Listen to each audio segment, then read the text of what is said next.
Taste the Daily. மேற்கு திசை காற்றின் வேக மாறுபாடு காரணமாக ஜூலை 5ஆம் தேதி வரை தமிழகம், புதுவை மற்றும் காரைக்கால் பகுதிகளில் லேசானது முதல் மிதமான மழை பெய்யக்கூடும் என சென்னை வானிலை ஆய்வு மையம் தெரிவித்துள்ளது. தமிழகத்தில் சில இடங்களில் அதிகபட்ச வெப்பநிலை 2 முதல் 3 டிகிரி செல்சியஸ் இயல்பை விட அதிகமாக இருக்கக்கூடும் என்றும் சில பகுதிகளில் அசௌகரியம் ஏற்படலாம் என்றும் தெரிவிக்கப்பட்டுள்ளது.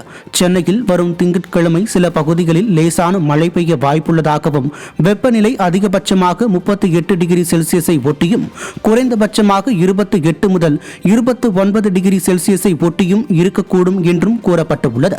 ஜூலை 3ஆம் தேதி வரை மத்திய மேற்கு, வடக்கு அரபிக்கடல் பகுதிகள் மற்றும் தென்மேற்கு அரபிக்கடலின் வடக்கு பகுதிகளில் சூறாவளி காற்று வீசக்கூடும் என்பதால் அப்பகுதிகளுக்கு மீனவர்கள் செல்ல வேண்டாம் என்றும் அறிவுறுத்தப்பட்டுள்ளது.